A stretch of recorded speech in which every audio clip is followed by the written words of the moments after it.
Welcome to Entrepreneurs Are Leaders podcast with Harry Sardinas. Interviews with world's most influential entrepreneurs that share tips about how to grow your business exponentially. Charismatic speaking, leadership, branding, marketing strategies designed to help you monetize your knowledge, find true happiness, and manifest your goals and dreams. Hello everyone, and we have a surprise for you. We have a rebel coach. Yeah, women rebel coach. That's fantastic. Alison, can you please introduce yourself? Yes, hello. Yes, I am a writer. I'm an entrepreneur. I am a professor. I do a lot of different things. I'm a big believer in volunteerism as well. But my journey started because I didn't get the job I really wanted. Really? Tell us more about that. What's the job that you really want? So I had applied for a full-time faculty position at a college, and my competition had written a book. You have to study a lot, right? That's right. But my competition had written a book, and that put them over the edge where I didn't, even though I felt like I deserved the position because I had been filling in that role for quite a while. But nonetheless, it's important how to write the book, right? Oh yeah. Yeah, it's hard. Writing a book is really hard. Oh, tell me about it. I wrote a few. Yeah. I'm lucky that my girlfriend, we own a book publishing company. My girlfriend is a ghostwriter, and that made my life easy, right? I just tell the book in audio, and then she put it in a book format, but still is like having a baby. Very difficult to let it go. Yeah. Very difficult to let it go. Absolutely. Yeah. So what you write about? Tell us. As a ghostwriter, I write for other people. So whatever's on their mind, typically. But I have a lot of clients who, for whatever reason, their personal reasons, they have a hard time sharing their story. And it could be that they'd suffered tragedy, or that they just don't feel that they are articulate enough. Sometimes people just don't feel like they have enough time. And so they have asked me to write their story. A lot of times it's in a blog, or it might be a novel, not a novel, sorry, memoir, or their book on thought leadership. And those are the ones I really like to work on, is the thought leadership books. Really? Wow. And then, Alison, tell us about your book. What is your book? What's the name of your book? Well, there's very few that actually have my name on them. So because you have ghostwriter for other people. Because I'm a ghostwriter, exactly. So I am giving all the credit to somebody else, which is it makes it difficult sometimes, because, as you mentioned, these are your babies. You write a story, you write a book, it's your baby. And then it's like giving your baby up for adoption. There it goes off to somebody else. And you hope that they can raise it in that next 18 years so that they, that book can thrive. But I have written a handful of books that do have my name on them. And those have been very rewarding to write, award-winning, and lots of fun to talk about. For me, particularly one of them, is the story of a true crime incident that happened in Florida. Oh, wow. That's amazing. So tell us the secrets about storytelling. Oh, the secrets of storytelling. Well, first of all, you really need to find a support system, because you're going to lock yourself away in your own head for a long time. And so writing, as I mentioned earlier, it's not easy. But tell me about it. My books have been ghostwritten. But you need to sit down and you develop a plan. Now, there's people that write by the seat of their pants, and that's great. And there's people that like to plot out every single little bit, and that is great. But typically there's a happy middle ground, and most people will write and offer, they'll write an outline, so to speak. And at that point, their outline will become their guide. The more specific and the more nuanced you want your book to be, the more specific your outline should also be. It should be the thing that drives you forward. I love to talk about writing as if you were sewing. So anyone who knows how to do like a whip stitch. So you take your thread through two pieces of fabric, but then you bring the needle back through that loop and you pull it tight. At that point, you are going backwards, but you're also bringing your ideas forward. And so doing that little bit of overlap helps drive that plot that you're talking about, your whatever it is. So if you're a thought leader, for example, and you have a system that you would like to share with people, you're bringing them along on that journey. It's also important if you're going to write nonfiction to be vulnerable. And that is so hard for authors. I don't know if you've written from that first person point of view, but when you are vulnerable, you need to really put yourself out on the paper and then understand that your audience, you're no longer you are that person in the book. So you have to divorce yourself from that at that moment. That's another reason why building a support system for writing is key. So having that support system, creating that blueprint that will drive it forward, and then refining your manuscript. At that point, you're building a team. You need to find beta readers. You need to find editors. You need to decide how you're going to publish. Today, you do not need to wait around 3-5 years for a publishing company to decide when your book can come out. You can say, you know what? I'm going to write a book today, and tomorrow it's going to be published on Amazon. And 2 days later, you are mailing that thing out to all your friends. Mm-hmm. So Amazon has come along and changed everything.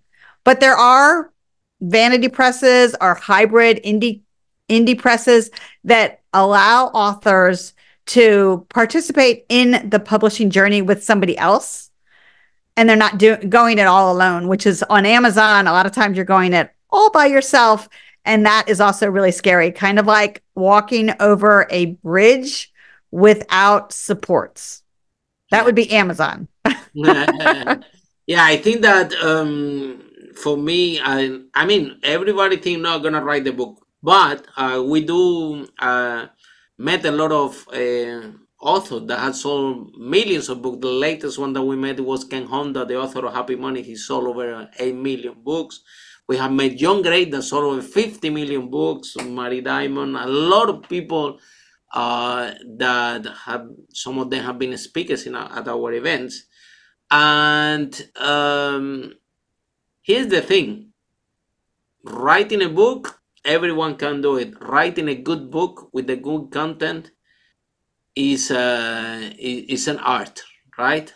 That book that's gonna take off, and how to keep the audience engaged, especially when my girlfriend goes wrote my Facebook, and then I just she asked me some questions, and I listening I just replied those questions, and then when I open the book, I'm like, oh, it's me.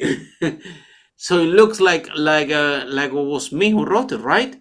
And I couldn't do that by myself. Not in a million years. And sometimes if we don't have the skills, because writing a good quality book, for a branding perspective, for example, I wanted that the book have very good quality, because I own a business, so I don't want my name and my story being in a content that's not like I call it Rolls Royce outstanding, right? So I definitely goes right for that, and has been amazing. We can produce more content like that, and goes out. I think that to put the stories out there in the book format that actually you keep the audience engaged is really, really challenging. So Alison, you do fiction and non-fiction? Any book? Nope. I really focus on nonfiction. Nonfiction. That's nonfiction.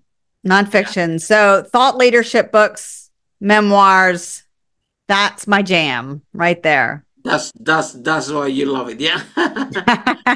Well, you know, I get to learn. And that's one of the most fascinating parts about being a ghostwriter is I have a ringside seat to somebody else's thought process, to how they want to change the world. When writers write a nonfiction book, particularly a thought leader type book, they're doing it to change the world. That's what they really want. Their goal is to change the world. And they're clear about what they want to do. they're not clear how to make it happen. And I have come up with a system that makes it much easier for them to do. And I really enjoy working with entrepreneurs or leaders who love to do it themselves. They want to take that bull by the horns. They want to write the book. They know how to write the book. They just don't have the tools in their toolkit at that moment to do it. So I want to provide that for them. And I give them that structure. I give them that idea. I help them understand the different opportunities that are out there and how they can take a simple but complex. Nothing is simple, right? Things might be easy, but they're not simple. No, this is yeah. So, but taking their ideas from their heads and defining them, making them really concrete so that they can understand exactly what they have that's special, that their audience is yearning for, because that's what it's all about. If you don't have an audience, you don't have a product. Mm-hmm. And a book is a product.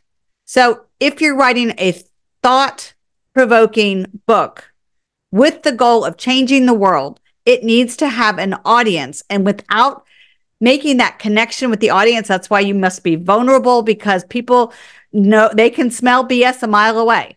And they don't want to go there. And so they want to follow somebody that can show them how it's done. And exactly. That's the key. And we learn through stories, right? So the more stories we put in the book, the more people engage. And let's be frank here, right? There is a lot of content out there, but the challenge is how to create good quality content. And this is something that, like I said, we spoke with Ken Honda not even two months ago. Yeah, he sold over 8 million books, and we were talking about books and books writing and things like that. And he wasn't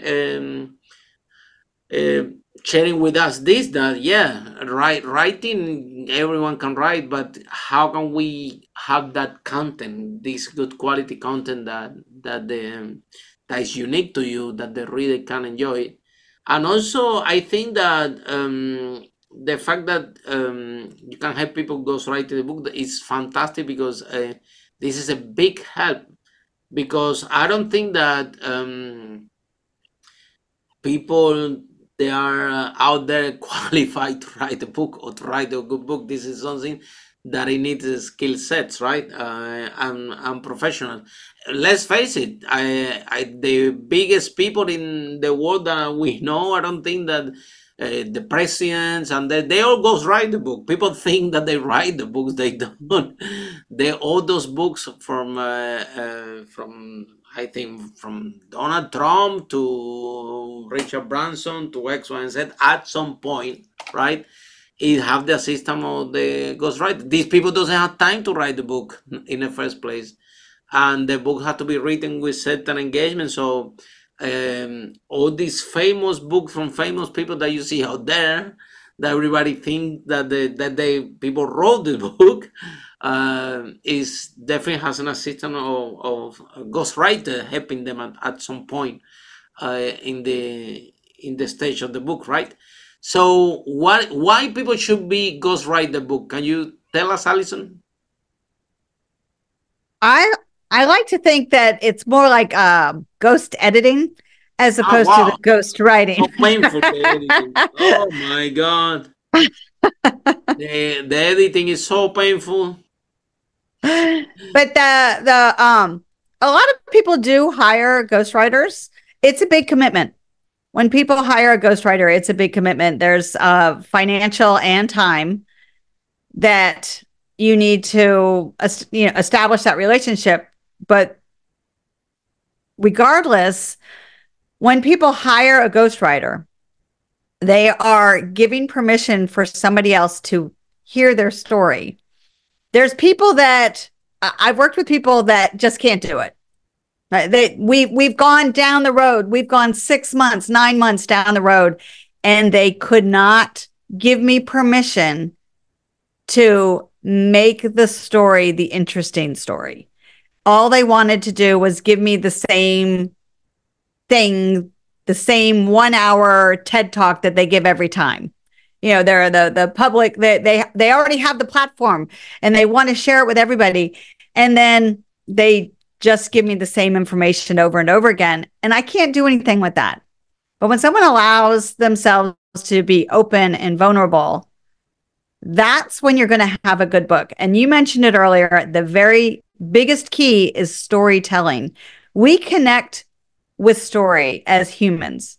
And stories have been around forever. They were around long before the printing press ever became a thing. That's how we... Right? Since we're kids, the parents, they're giving us the stories to go to sleep, right? And they give, right. That's the very first thing. And not only that, when mothers are pregnant with their children, they tell stories to their children. Mm-hmm. That's how we connect with others. And when your audience can see themselves in the content, that's how they make that connection. It becomes this, I'm sure there's a scientific word for it out there, but it's an electricity that can happen between the content and the reader. And the author needs to get permission to do that. And that's one of the hardest parts about accepting the ghostwriting mission. So for me, as a ghostwriter, the trick is to not become a therapist. So I don't want to be your therapist. Just give me the content, the good, the bad, the ugly, and we can make you sound like a great person. But if you can't be willing to give that up, they're going to know it. And that's when they smell that BS and they can say, you know what, then you're not. Doesn't engage, right? Right. They're not engaged. And really it's that way. If you think about all the very best books out there, every one of them talks about the vulnerability that they've had at some point in their life. And that's the key, is not everybody is born, nobody is actually born without stumbling.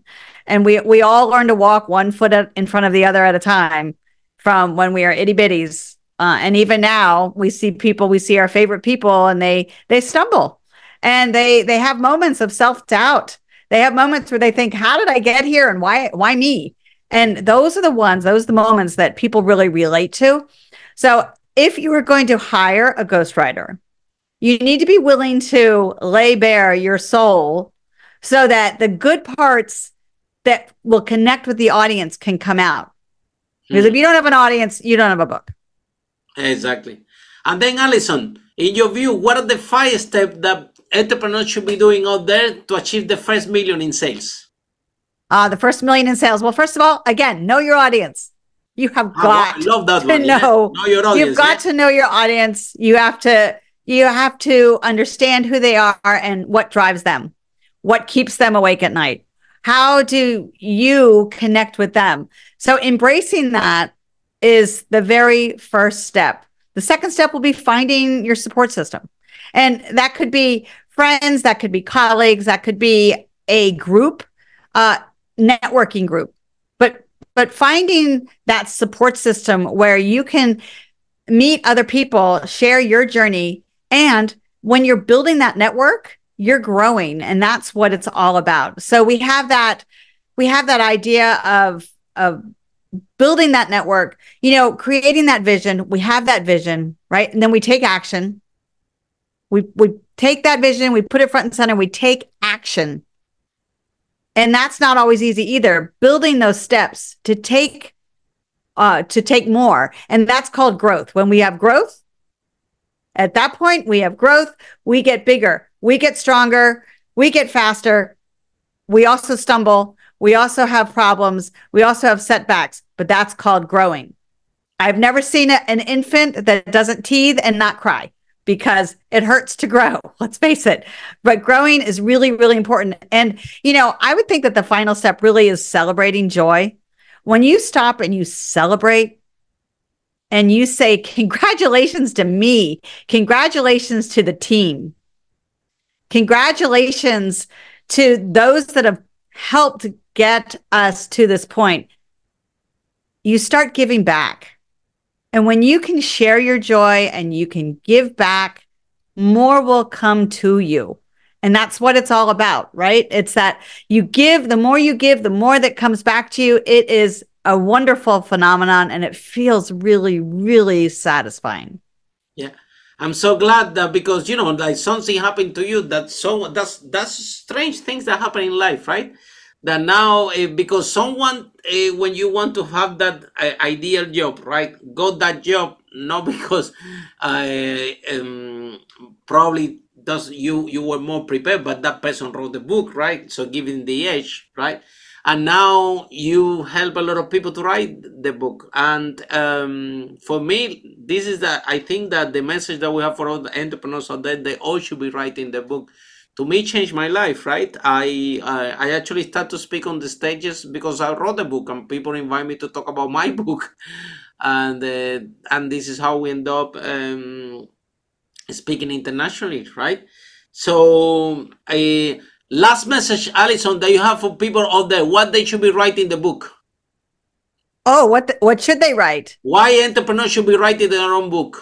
Oh, yes. Well, the biggest one is to extend and expand your reach and your influence. An entrepreneur's journey is one typically solo or maybe just a small group of people. You're no longer an entrepreneur if you become a big publicly traded company. You're now a president. Now you're a different stage of the journey. If you're an entrepreneur, though, you're setting out to change the world, and you're going to do that with your book. You're going to reach more people. You're going to be able to influence more people. You're going to be able to connect with more people. Because when you can share your system of how you change the world, you're going to find a team of people behind you that are champions that want to help you. That's fantastic. And on that note, thank you so much, Alison, for this podcast and everything. One of you following us and looking at our social media, keep in the loop, because we're gonna have more interview with successful entrepreneurs, how they brave, open, went through the challenge and achieved the first million in sales. Bye for now. Bye. Follow us for more on charismatic speaking, leadership, exponential business growth, branding, marketing, strategies designed to help you monetize your knowledge, find true happiness, and manifest your goals and dreams.